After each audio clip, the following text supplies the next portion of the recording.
करें।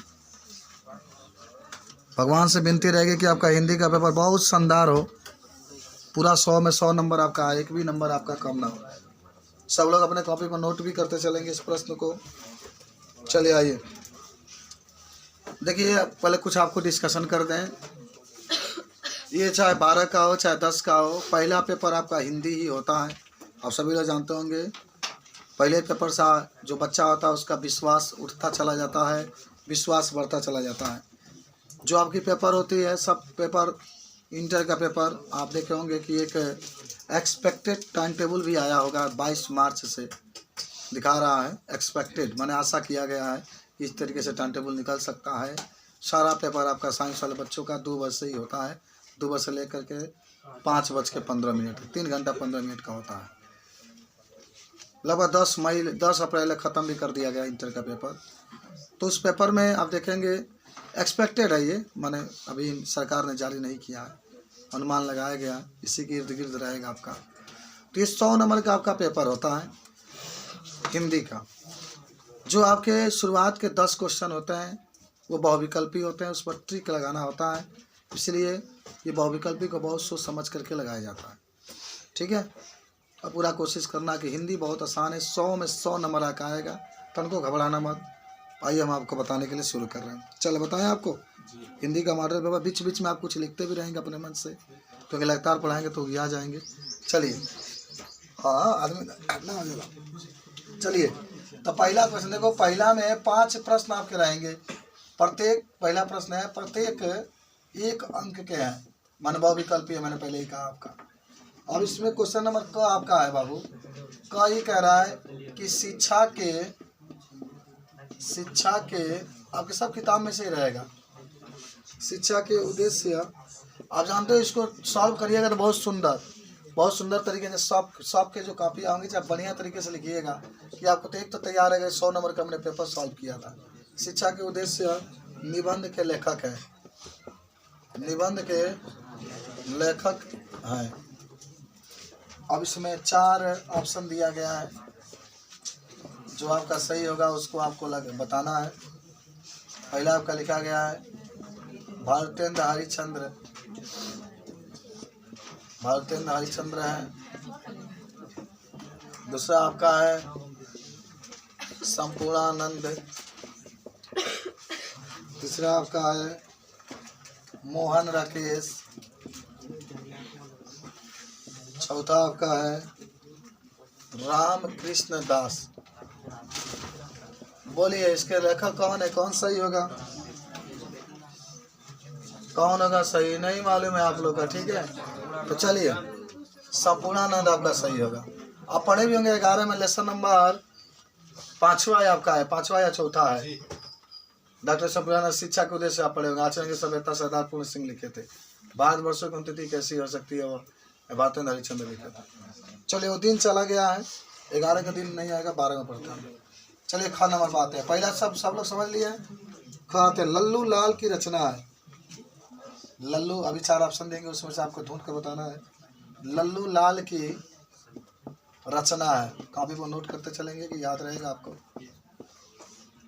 1 2 3 4। पहला आपका है जिसका नाम है सुख सागर।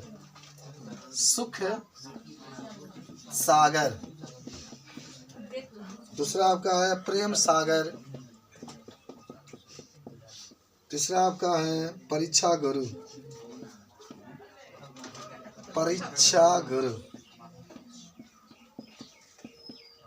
चौथा आपका है रानी केतकी की कहानी।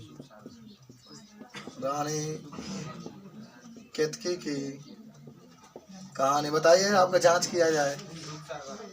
कौन लिखे हैं भाई, लल्लू जी कहाँ लिखे हैं? सुख सागर गलत है, प्रेम सागर होगा। आप नहीं पढ़ेंगे तो यही हाल होगा, समझिए। कह रहे हैं 10 वेला पढ़ते हैं। जब आप जानते हैं कि हिंदी का पेपर है तो आपको पढ़ना तो चाहिए ना। कब बाबू, राजकुमार बाबू, आप ऐसे ही पढ़ाई करेंगे तो देख लीजिएगा, एक भी नहीं बता पाएंगे आप। पर्दा कहानी के लेखक हैं। 4 ऑप्शन आपको बताया जा रहा है।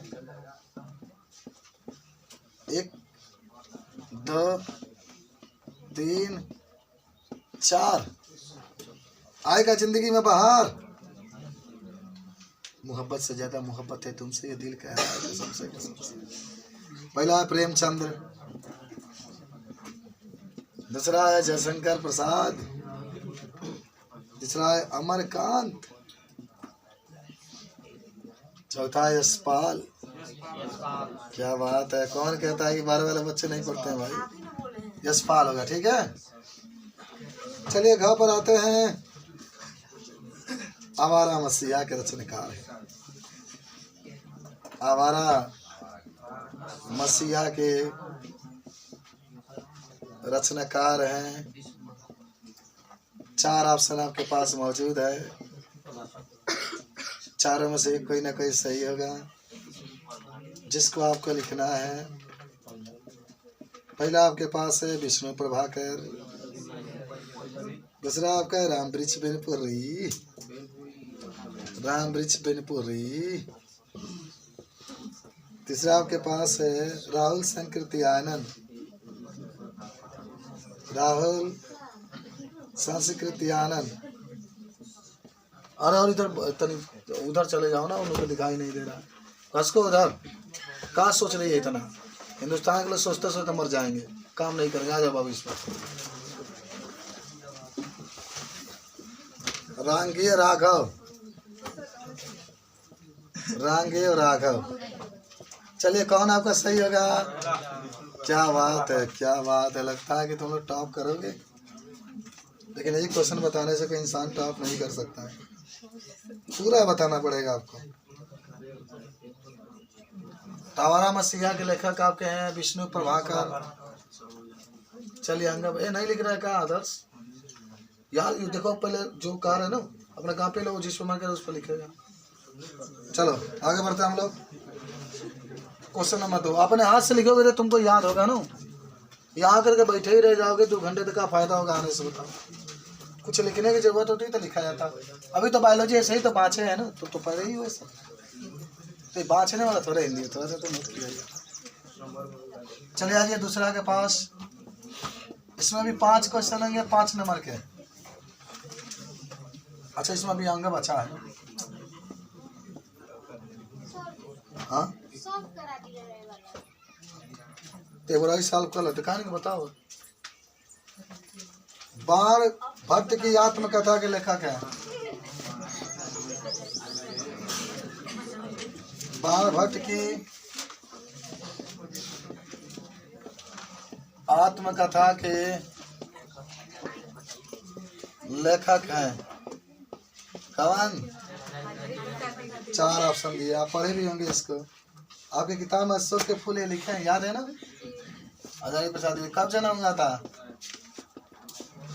हाँ तब किताब पलट के देख लो तब बोलो। महावीर प्रसाद द्विवेदी पहला ऑप्शन दिया गया है।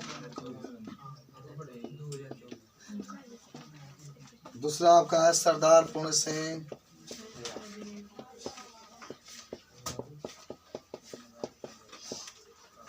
तीसरा है वासुदेव शरण अग्रवाल,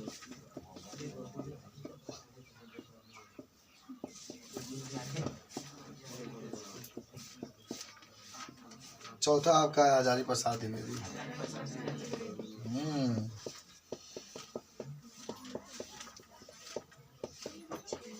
ये सही हो जाएगा। चलिए मिटा दे इसको नीचे वाले। दूसरा का आ जाओ का के पास, ये भी 5 नंबर का। दूसरा कमायनी किस युग की रचना है? कौन इसके रचनाकार है भाई? हाँ कमायनी किस युग के रचनाकार हैं?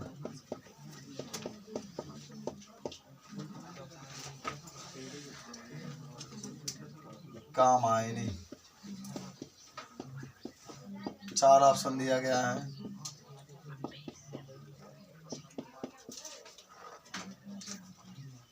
त्रिवेदी युग,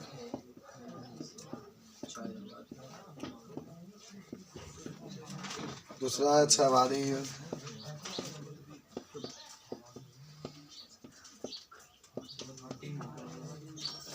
एक होता है भारतेंद्र योग, भारतेंद्र योग। तीसरा है प्रगति वादी युग। तो क्षयवादी युग, इसका सन कोई बताएगा? क्षयवादी युग कब से कब तक रहा? सोच के बताओ ना, बोलो सन। लड़कियों तुम लोग बोलो भाई।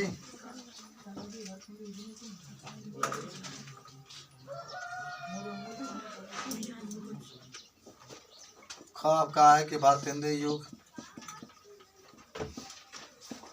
का सही सन है पहला 1920 है। 1850 से लेकर 1885, 743 से लेकर 1343, 1343 से लेकर 1743। कौन सा ये बताओ? चौथा। देखो इंसान को ना किसी दूसरे के बात को सुनकर जवाब नहीं देना चाहिए। वो गलत बोल रहा है, आप भी उसका सपोर्ट कर रहे हैं, इसका मतलब है कि तीसरा भी नहीं है। देखो चौथा भी नहीं है, तीसरा भी नहीं है।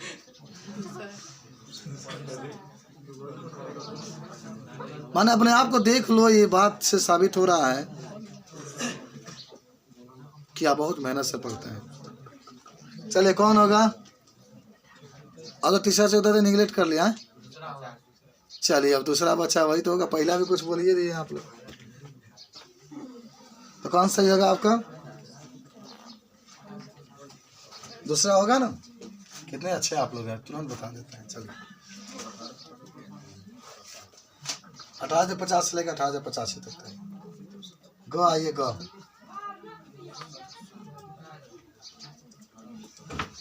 आएंगे। तार सप्तक का संपादक किसने किया है?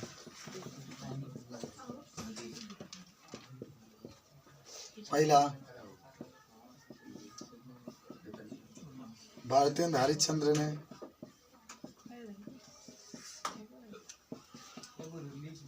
दूसरा जयशंकर प्रसाद ने, तीसरा महावीर प्रसाद द्विवेदी ने,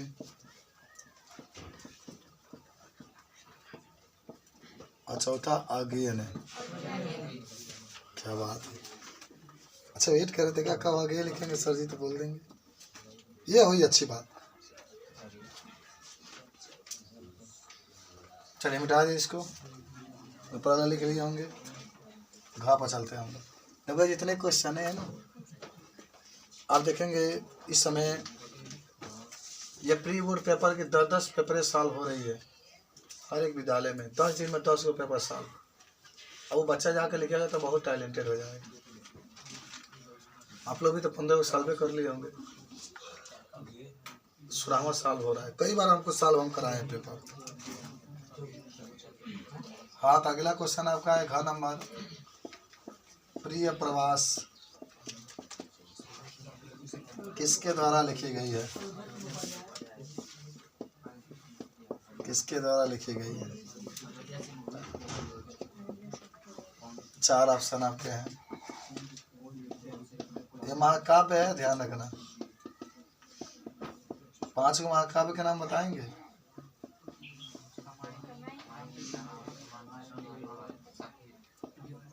बोले गिन लीजिए 5 हो रहा है कि नहीं, तब यहाँ सर हम 5 बता सकते हैं।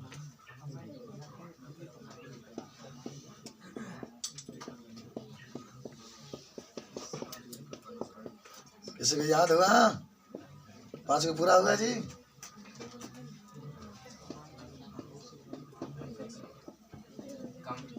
हाँ बोलो। हाँ रामचरितमानस और पद्मावत। महाभारत भी हो जाएगा।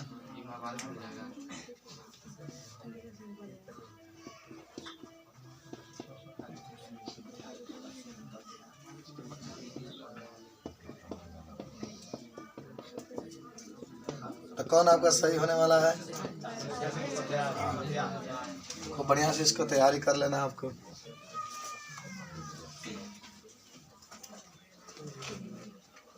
चलिए आगे बढ़ते हम लोग। अंगा पाते हैं। निम्नलिखित में कौन सा महाकाव्य नहीं है? निम्नलिखित में से कौन से महाकाव्य नहीं है?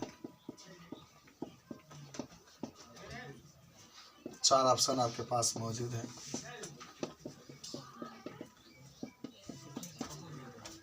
रामचरितमानस,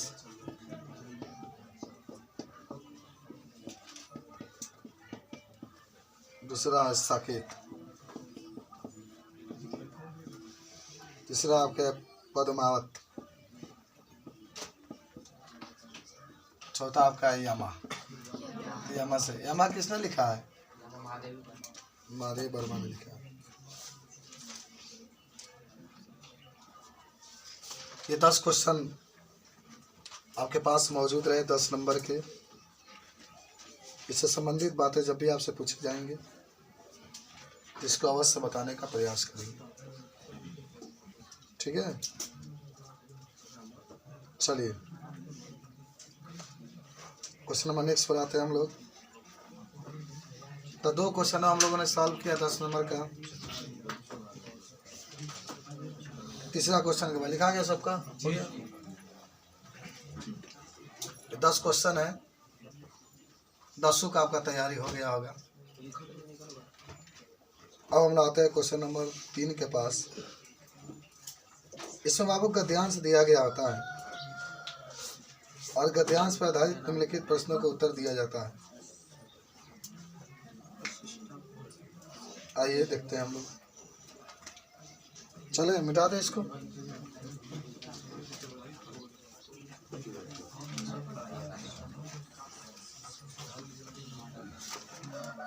देखिए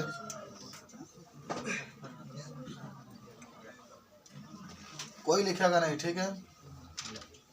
मैं यहाँ पर लिख रहा हूँ प्रश्न 3 का। ये आपके पास 10 नंबर का क्वेश्चन है। देखो लिखा गया है कि धरती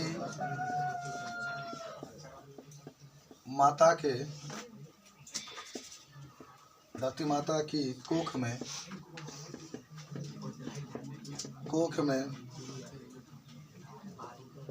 जो अमूल्य निधियां हैं जिनके कारण ये वसुंधरा कहलाती है। बात मत करना, उठा पुठा तक बस साफ हो जाएगा। इंटर में पढ़ाता रहने के पास उसके कहाँ से कहाँ चल गए नहीं इतना घमंड, जिसके कारण यह वसुंधरा में जानते हो। एक प्रश्न आपसे है, किस कवि ने पृथ्वी को वसुंधरा कहा था? खोज कर लाइएगा कभी। उससे कौन परिचित नहीं होगा? उससे कौन परिचित नहीं होगा? अच्छा देखो पहले यहाँ से यहाँ तक ना अंडरलाइन कर लेना ये वाला हिस्सा। अगर व्याख्या कहेगा तो इसी को लिखा जाता है, ठीक है। आगे भी कुछ बातें हैं। लाखों करोड़ों वर्षों से अनेक प्रकार के धातुओं को पृथ्वी को पीस कर अवैध प्रगच्छत मिट्टियों से पृथ्वी का देह का सजाया गया है। लाखों करोड़ों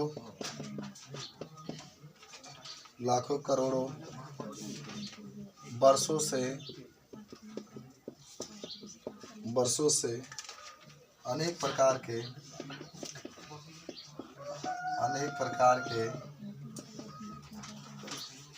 धातुओं को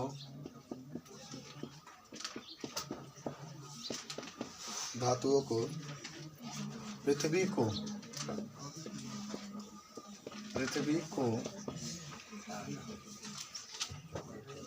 पीस कर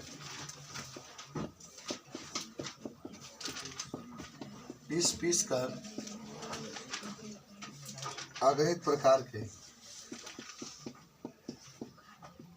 प्रकार के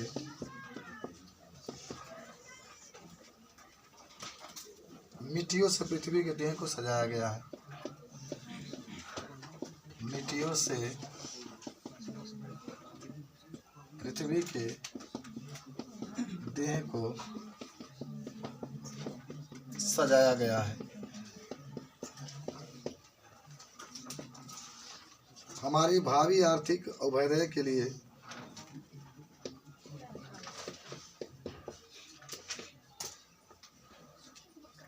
हमारे भावी आर्थिक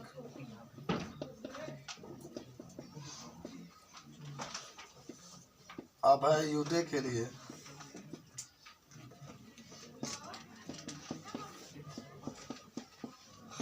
इन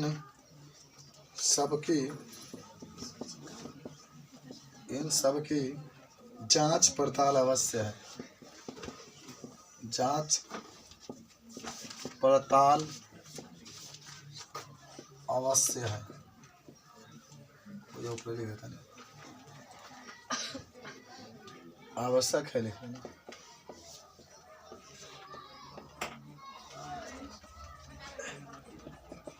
पहला क्वेश्चन इसमें उपयुक्त गद्यांश का संदर्भ लिखिए। उपयुक्त गद्यांश का संदर्भ लिखिए। दूसरा,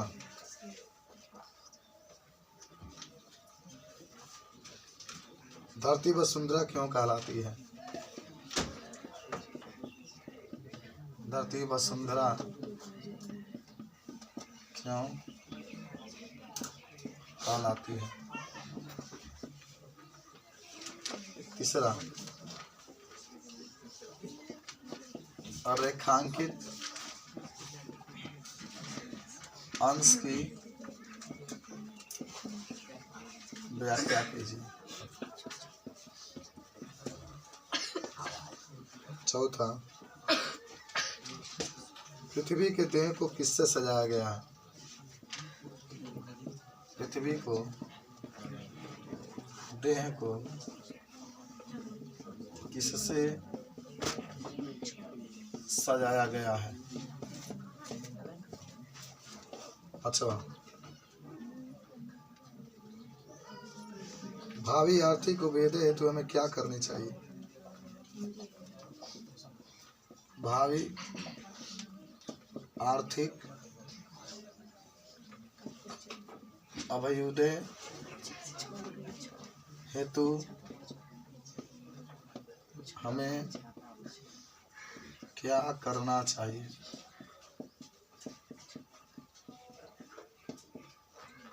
ये 5 क्वेश्चन आप लोग लिख लेंगे तो लिखिए। तो देखें 10 मिनट का पहला हो। देखो, प्रस्तुत गद्यांश का संदर्भ आपको लिखना है। देख रहे हैं ना, पहले ये प्रस्तुत गद्यांश का संदर्भ आपको क्या करना लिखना।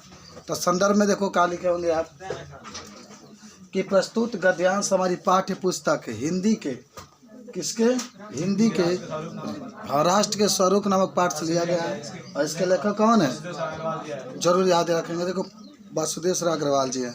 दूसरा क्या लिखे होंगे? देखो दूसरा ये कह रहा है कि धरती को वसुंधरा क्यों कहा गया है? तो धरती माता एक कोख में अमूल्य निधियाँ हैं, जिसके कारण इसे क्या कहते हैं? वसुंधरा कहते हैं।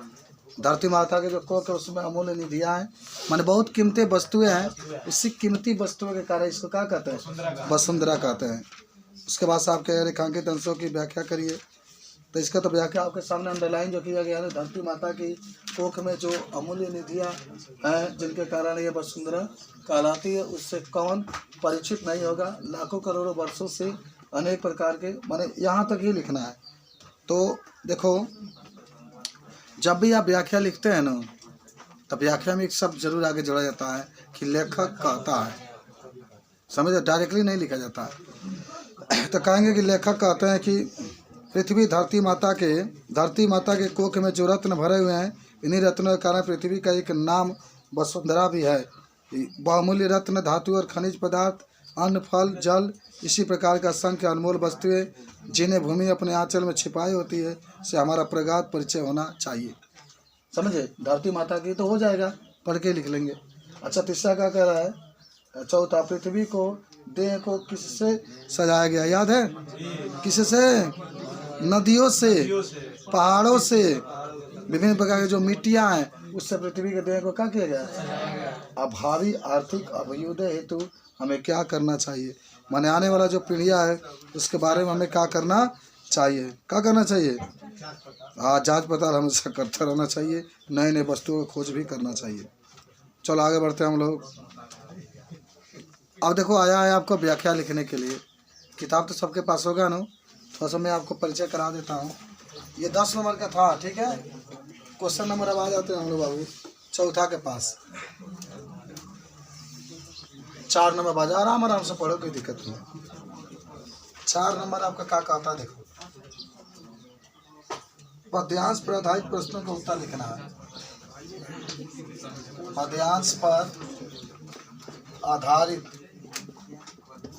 प्रश्नों का उत्तर लिखिए।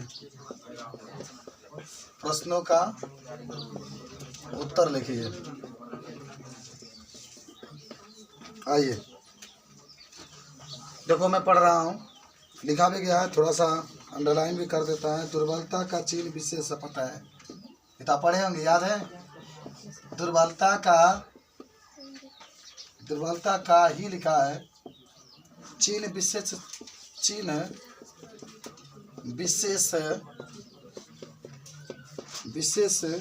शपथ है। इसके नीचे अंडरलाइन किया है बाबू, किताब में देखो ना, दिया होगा। पर अबला जन के लिए कौन सा पथ है? पर अबला जन के लिए कौन सा पथ है? कौन सा? उत्तर भी लिखते चले जाएं कि आप याद रखेंगे। अच्छा चलो, इतना अंडरलाइन किया है, 2 लाइन का आपका मन व्याख्या लिखना होगा। मैं आपको पूरा पढ़ करके सुना देता हूँ, किताब में आपका दिया भी गया होगा। इतना जानिए कि मैथिली शरण गुप्त द्वारा ये लिखा गया है, कैकेयी का अनुताप नामक पाठ से लिया गया है, ठीक है। पढ़ रहा हूँ, देखना। कह रहे कि दुर्बलता का ही चिन्ह विशेष शपथ है, पर अबला जन के लिए कौन सा पता है? यदि मैं उकसाई गई भरत से हूँ, तो पति समान ही स्वयं पुत्र भी खोऊं। ठहरो मत रोको मुझे, कहूँ जो सो सुन लो। पाओ यदि उसमें 4 सार, उसे सब चुन लो। करके पहाड़ सा पाप मौन रह जाऊं, राई भर भी अनुताप न करने पाऊं। यही आपका है। तो आप समझ रहे होंगे कि ये किससे लाया गया? कैकेयी के अनुताप से। थोड़ा सा मैं इसका परिचय करा देता हूँ। कैकेयी भरत से कहती है, कैकेयी राम से कहती है, सभा में उपस्थित लोगों से कहती है कि स्त्री के लिए कसम खाना सबसे कमज़ोर कड़ी है, लेकिन इस अभागिन इस औरत के लिए और क्या हो सकता है? कहती है कि यदि मैं मंथरा के द्वारा उकसाई गई हूँ, अगर मंथरा नहीं, अगर भरत ने मुझसे ऐसा कहने के लिए किया है, मैंने कहा है कि तुम जाओ और राम को वनवास कर दो, अगर भरत ने ऐसा कहा है, तो कहती है कि मैं जैसे पति को खो दी हूँ, पति मैंने दशरथ मेरे अब जीवन से दूर चले गए हैं, वैसे ही भरत भी मेरे जीवन से बहुत दूर चले जाएंगे। फिर कहती है कि मैंने जो पाप किया है उसका प्रायश्चित आज कर लेने दो, मुझे मत रोको, क्योंकि मैंने पहाड़ के जैसा पाप किया है, क्या मैं राई के बराबर भी पश्चाताप न कर पाऊँ? और फिर इसके बाद से ये माने इतना ही पंक्ति में आपका अर्थ लिखा गया। तो देखिए बाबू, पहला आपका ये प्रश्न कह रहा है, पहला प्रश्न सब 2 नंबर को होता है कि आपको संदर्भ लिखना है। क्या लिखना है? संदर्भ। तो सब तो लिखे लोगे ना, संदर्भ लिखा अगर लिखना चाहते हो तो लिख सकते हैं प्रस्तुत पद्यांश। हमारी पाठ्य पुस्तक हिंदी के, बताओ, हिंदी के किस पाठ से लिया गया है? कैकेयी। खूब ध्यान से आप याद करिएगा, कैकेयी के अनुताप नामक पाठ से लिया गया है। पाठ से क्या किया गया है? लिया गया है। और इसके कवि कौन है? कवि लिख सकते हो तुम। इसके कवि मैथिली शरण गुप्त हैं। मैथिली शरण गुप्त है। बोलो सबको याद हुआ का? मैथिली शरण का है गुप्त है। अच्छा दूसरा है ना, सुनो व्याख्या। दूसरा प्रश्न ही आपसे कह रहा है कि रेखांकित अंश की व्याख्या कीजिए। रेखांकित अंश की व्याख्या कीजिए। क्या होगा व्याख्या, आप लोग बता सकते हैं? अरे बहुत सिंपल है। व्याख्या में ही होगा कि दुर्बलता चिन्ह ही विशिष्ट माने कहती है ना कि सौगंध खाना व्यक्ति की कमजोरी का प्रमाण है। तो समझ लेता हूँ व्याख्या में, क्योंकि मान लो कि कोई पूछ दिया आप बता ही नहीं पाएंगे। सौगंध खाना व्यक्ति का या व्यक्ति की कमजोरी का प्रमाण है। माने वो समझो कि कमजोरी के दर्शा रहा है कि अगर कोई कसम खा लिया तो समझो कि अपने जीवन को हार गया। तथापि मुझे अबला के लिए सौगंध खाकर अपनी बात को प्रमाणित करने का तो और कोई उपाय नहीं है। तथापि सब आपको याद होना चाहिए। तथापि मुझे अबला के लिए सौगंध खाकर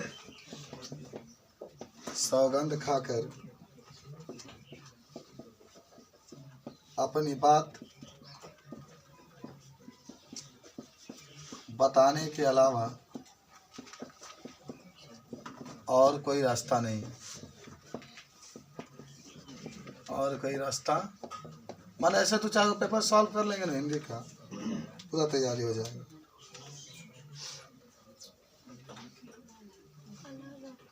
अच्छा प्रश्न 3 के पास ये पूछ रहा है कि करके पहाड़ सा पाप मौन रह जाऊं। समझ रहे हो बात को? देखो, करके पहाड़ सा पाप मौन रह जाऊं, मौन रह जाऊं, राई भर भी अनुताप न करने पाऊं। राई भर भी अनुताप। अब जिसका कल विषय होगा ना केमिस्ट्री या फिजिक्स होगा तो उसका एक और मॉडल पेपर हम लोग सॉल्व कर लेंगे। आप लोग भी सॉल्व करके आइएगा। अनुताप करने पाऊं। मैं आपको बताना है मैं कौन अलंकार है, बताएंगे आप?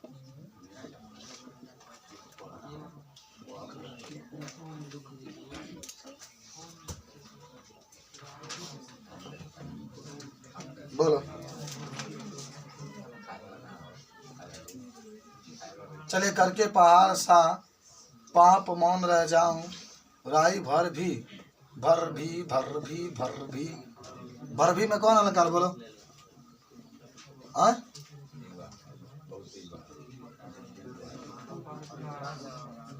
अरे यार जब वर्णों की आवृत्ति बार बार होती है ना तो वहां जैसे भर भी दिखा रहा है तो भर दो वाली आया ना तो अनुप्रास अलंकार होता है। इसको नोट कर लेना जरूर, भर भी आ गया इसलिए।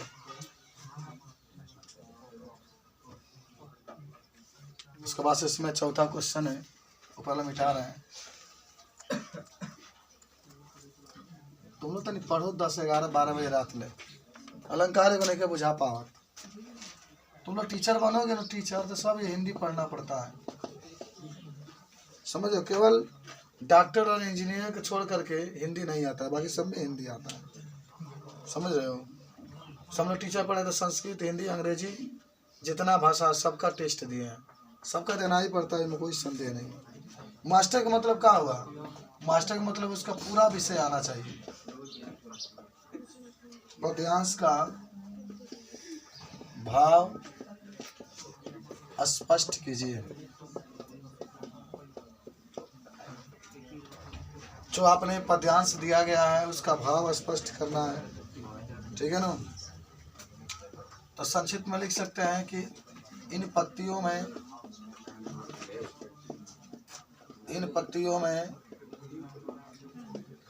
कैकई ने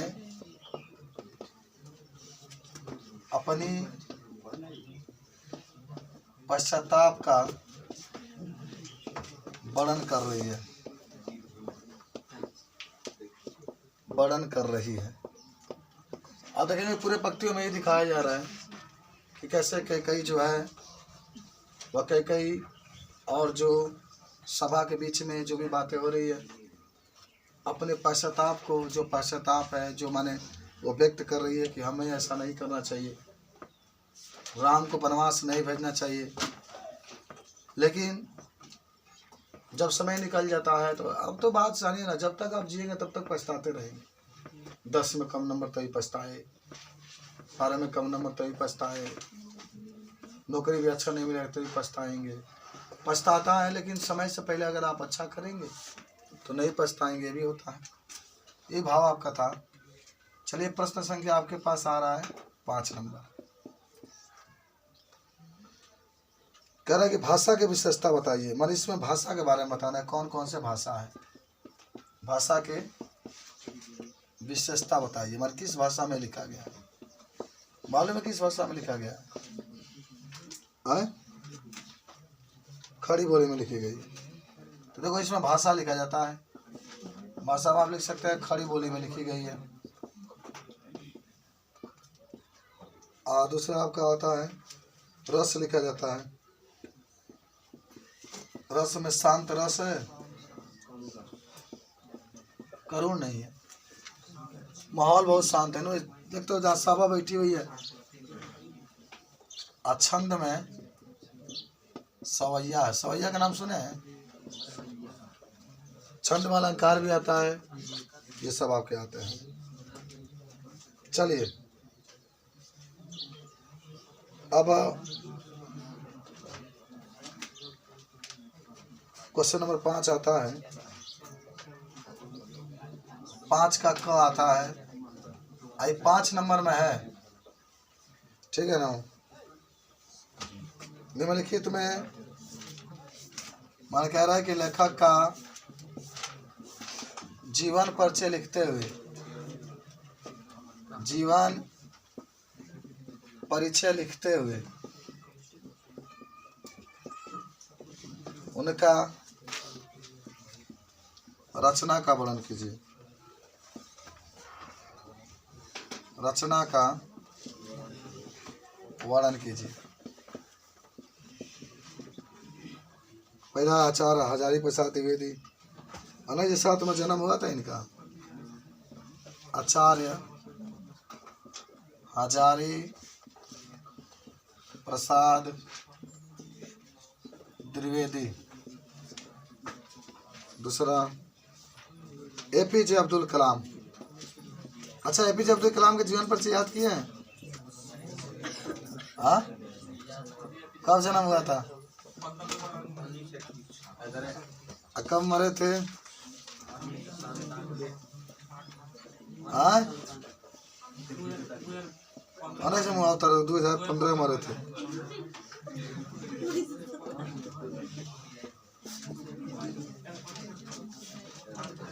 यह जीवन परिचय आपके आता है। आचार्य हजारी प्रसाद द्विवेदी जो आपकी किताब में अशोक के फूल लिखे हैं, जब आएगा इनके जीवन परिचय के बारे में तो देखिए इनका जन्म सन 1907 ईस्वी में हुआ था, याद रखेंगे।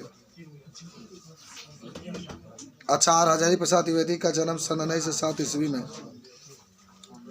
बलिया जिले के, याद करो, बलिया जिले के दुब्बे के छापरा नामक ग्राम में हुआ था। इनके पिताजी का नाम जानते हैं? अनुमेल त्रिवेदी था। अनमोल माने आचार्य हजारी प्रसाद द्विवेदी के पिता का नाम अनमोल त्रिवेदी था, माता का नाम ज्योतिषमती था। आप सयूर पारी ब्राह्मण थे, माने बहुत ब्राह्मण कुल में जन्म थे। हजारी प्रसाद द्विवेदी जी का बचपन का नाम क्या था? वैद्यनाथ द्विवेदी, याद करना, वैद्यनाथ द्विवेदी। देखो आपको कहा गया कि आचार्य हजारी प्रसाद द्विवेदी का जन्म सन 1907 ईस्वी में बलिया जिले के दुब्बे के छापरा नामक ग्राम में हुआ था। इनके पिताजी का नाम था अनमोल प्रसाद द्विवेदी और इनकी माता का नाम था ज्योतिषमती। एकदम याद रखिएगा। इनके बचपन का नाम क्या था? देखो ऐसा ऐसा लिखा जाता है कि जो टीचर लोग भी नहीं जानते हैं। इनका बचपन का नाम क्या था? बैजनाथ द्विवेदी था। ये शाश्वत माने ब्राह्मण थे। और देखेंगे 18 मई सन 1979 ईस्वी को हिंदी के महान साहित्यकार संसार को सुना करके पंचतत्व में विलीन हो गए। 1979 में इनकी मृत्यु हुई थी, 1979 में इनकी मृत्यु हो गई थी। हालांकि ये अपनी रचनाओं के द्वारा हिंदी जगत को जो सेवा की है वो हमेशा याद रहता है। अगर इनकी साहित्यिक सेवाएं पूछा जाता है तो हिंदी जगत के बारे में जो इसने कहा है उसी को लिखा जाता है साहित्यिक सेवाओं में। द्विवेदी जी का हिंदी निबंध और आलोचनात्मक क्षेत्र में महत्वपूर्ण स्थान इस सब आप बता सकते हैं। क्या क्या रचनाएं में लिखे हैं याद है? क्या क्या लिखे हैं याद है? कबीर भी लिखे हैं, नाथ संप्रदाय भी लिखे हैं, साहित्य का मर्म भी लिखे हैं, साहित्य सहचर भी लिखे हैं, कालिदास के ललित योजना भी लिखे हैं, मध्यकालीन बोध का स्वरूप भी लिखे हैं, हिंदी साहित्य का उद्भव और विकास को भी ये लिखे हुए हैं। बाणभट्ट की आत्मकथा किसने लिखा है? यही लिखे हैं अजय बजा द्विवेदी, उपन्यास है इनका। चारू चंद्र लेख ये भी इनकी उपन्यास है। ठीक है, लिखा जाएगा सब, बोलो। अब आते हैं सीधे हम लोग, यह भी 5 नंबर में आता है जिसका नाम होता है ना, ये आपके 5वां के ख आता है। क वाला तो देख लीजिएगा आप लोग, पूरा याद कर लीजिएगा। 5वां ख पर अच्छा कौन नंबर ले पढ़ लिया है? हाँ, एक का नंबर ले पढ़ लिया हम लोग हिंदी में, लगभग ना गिन के सही सही बताओ। 5 के खा जाओ 30।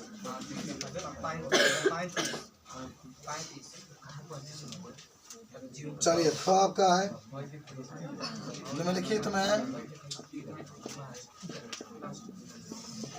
किसी एक, हाँ सही करा, 35 नंबर पढ़ा है। क्या गिना रहे हो? 10 नंबर तो पहले है, 10 नंबर गद में क्या है, 10 नंबर काव्य नमक है, 5 नंबर गद संक्रमण के जीवन परिचय 5 40, ये 40वां नंबर है। निम्नलिखित का, निम्नलिखित में लिखो किसी एक का जीवन परिचय लिखते हुए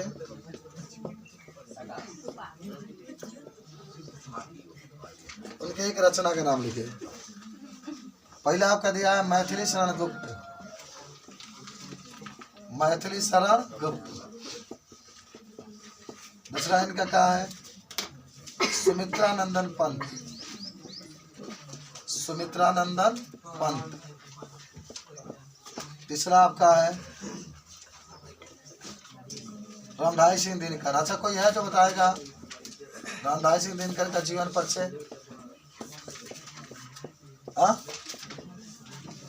कोई भी स्टूडेंट, देखो तेज स्टूडेंट वो होते हैं ना जिसको सब याद होता है, गिन चुन के नहीं। और आकाश बता रहा रामधारी सिंह दिनकर का जीवन परिचय, कहाँ जन्म हुआ था? हे भगवान, ये किसी को नहीं मालूम है, कौन बताएगा कब जन्म हुआ था?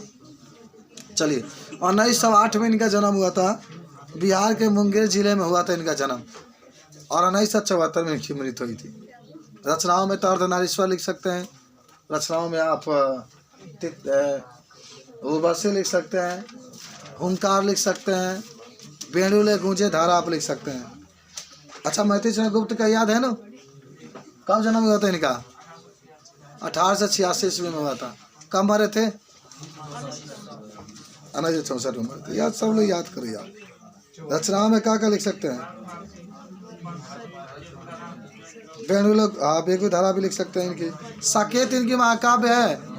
प्रश्न अगर पूछा जाता है कि मैथिली शरण गुप्त का, देखो सब लोग तनी याद करो, देखो आराम से तनी। इनका जन्म देखो ध्यान से, इनका जन्म हुआ था 1886 ईस्वी में और ये मरे थे 1964 में। आज सुमित्रानंदन पंत का जन्म 1900 में हुआ था और 1977 में मरे थे। ये भी पुरुष है, इनका जन्म 1908 में हुआ था, ठीक है, और ये 1974 में मरे थे। ये सब याद करोगे तब नहीं याद होगा। चलिए आगे बढ़ते हैं बाबू।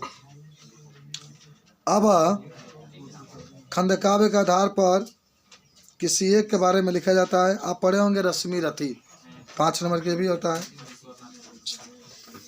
किसने लिखा है रश्मि रथी को? आपको मैंने कई बार पढ़ाया है। रामधारी सिंह दिनकर लिखे हैं रश्मि रथी। देखो इसमें कर्ण की कहानी आप पढ़े होंगे। कहानी ये कितने सर्ग में मालूम है ना?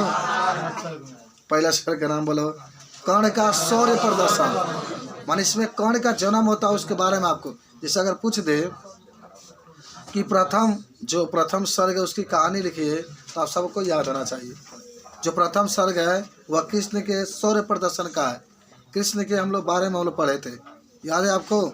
जैसे आपको जरूर याद होना चाहिए, ये 7 सर्गों में कहानी आपकी है। कितने सर्गों में? 7 सर्गों में। जो प्रथम सर्ग है उसका नाम क्या है, बोलो? हाँ, तुम लोग कभी हारने वाले इंसान नहीं हो। कर्ण का शौर्य प्रदर्शन। अच्छा, शौर्य प्रदर्शन का मतलब जो कर्ण है उनका जन्म कैसे हुआ उसके बाद। अच्छा, द्वितीय सर्ग क्या आपका याद है? द्वितीय सर्ग, हाँ, ये प्रथम लिख लेना, ये द्वितीय हो जाए। आश्रमवास। सबको आश्रमवास का मतलब होता है कि कर्ण कैसे जाकर एजुकेशन लेते थे, कर्ण कैसे पढ़ते थे, किसके पास जाकर पढ़ते थे? वह परशुराम के, उनके गुरु जो परशुराम। एकदम याद रखना कि दूसरा सर्ग आश्रमवास, परशुराम के पास वो जाकर के पढ़ते थे। बताओ तृतीय सर्ग का क्या नाम है? हाँ, कृष्ण संदेश। चौथा कर्ण की माँ। देखो देखो, सुना, कर्ण और कृष्ण के लगे आवेला, क का दोनों एक के पास आएगा। जब कृष्ण का संदेश आएगा तो उसका नीचे कर्ण की महादान की कथा आएगा।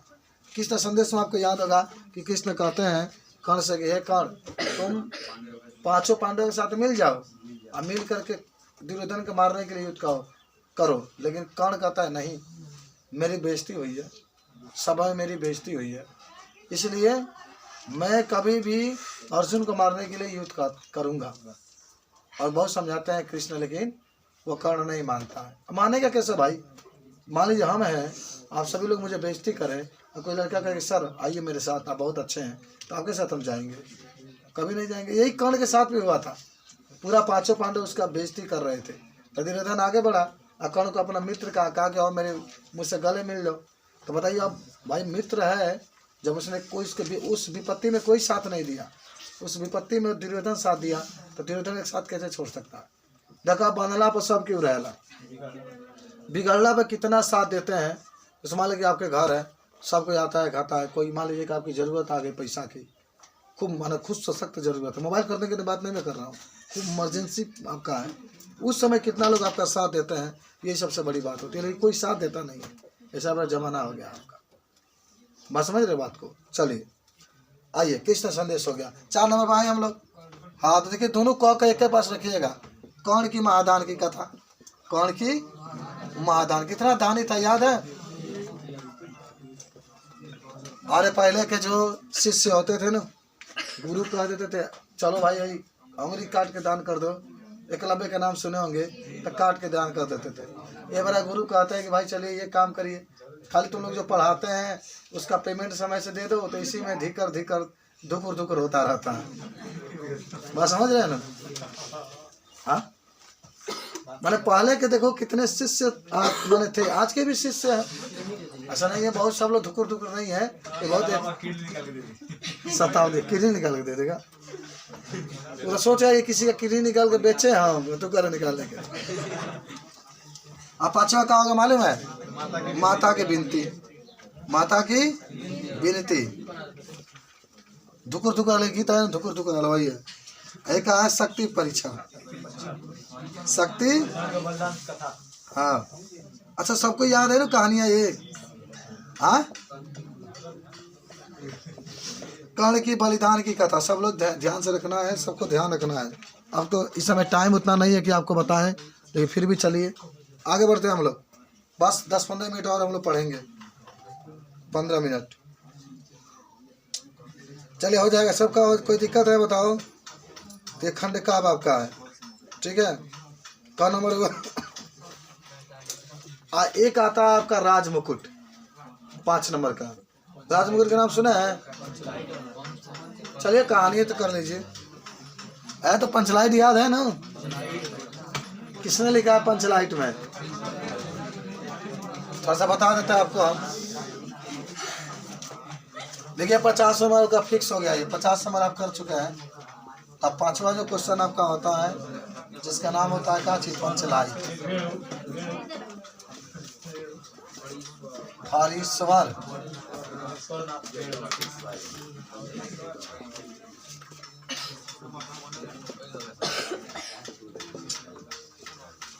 और ईश्वर रात का है, रेणु है।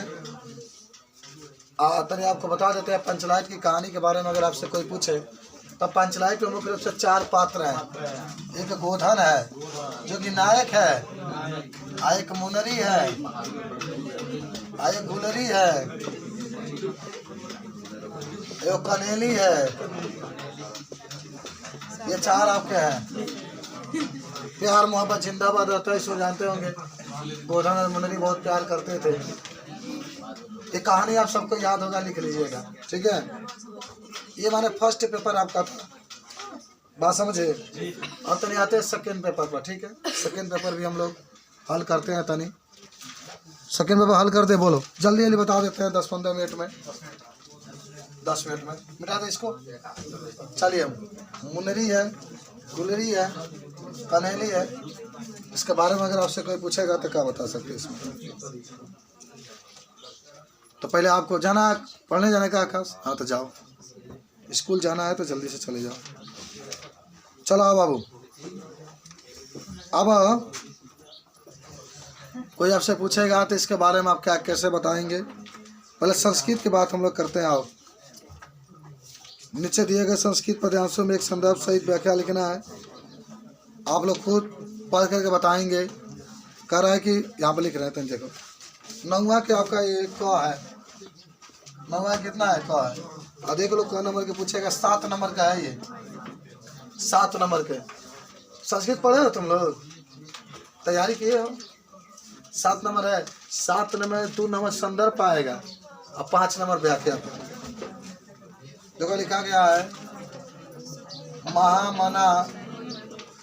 ये मदन मोहन मालवीय में क्या है, विद्वान, विद्वान, यक्ता, धार्मिको। कल फिजिक्स के चाहे केमिस्ट्री के हमारे पे साल होगा, ठीक है। मन जिसका होगा वही साल होगा। पट हो सकता है, 2 भी हो सकता है आज।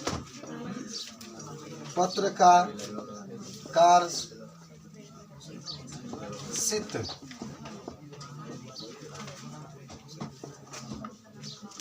परमस्य सर्वोच्च गुणम जनसेवा आसीत। परमस्य सर्वोच्च गुण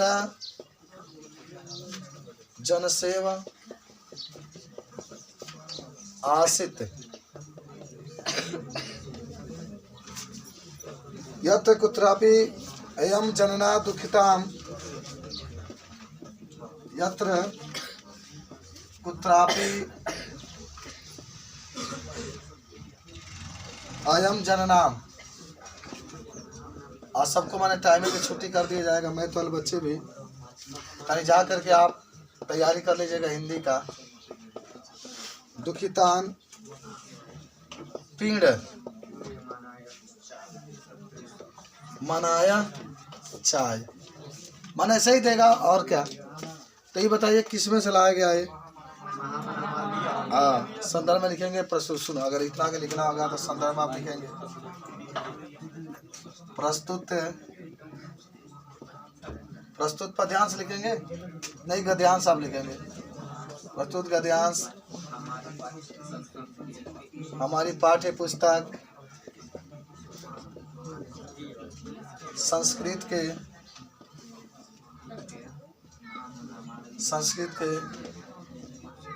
महामन मालवीय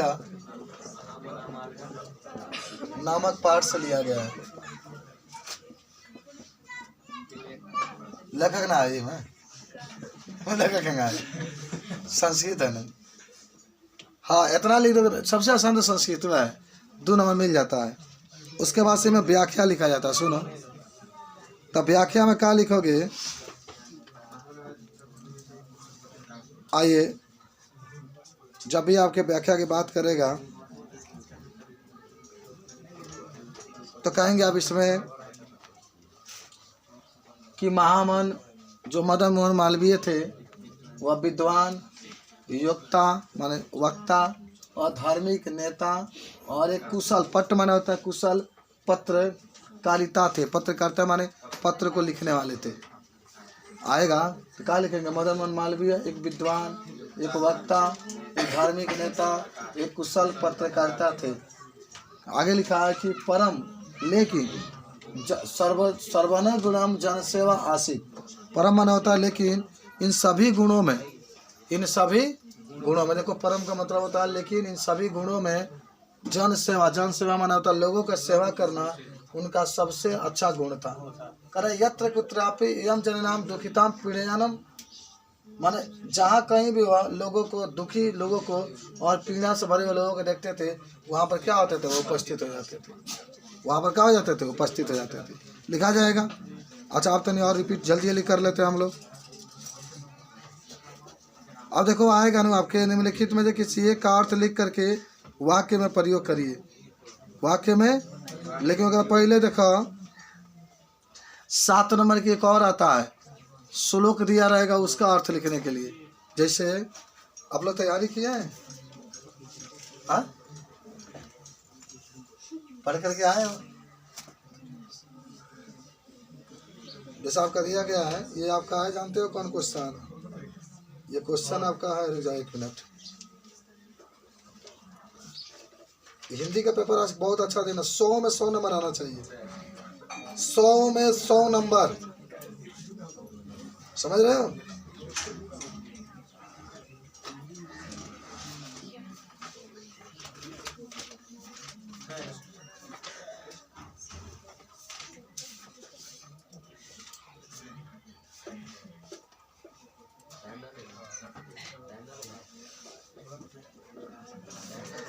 है बाबू आपका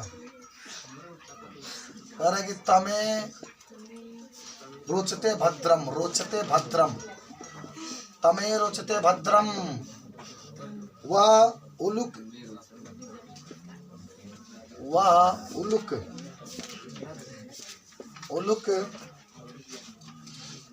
उलुकस्या लिखा है। हाँ मिसचनम और अक्रुधस्य मुखम पश्य कथम क्रुधो भविष्यति।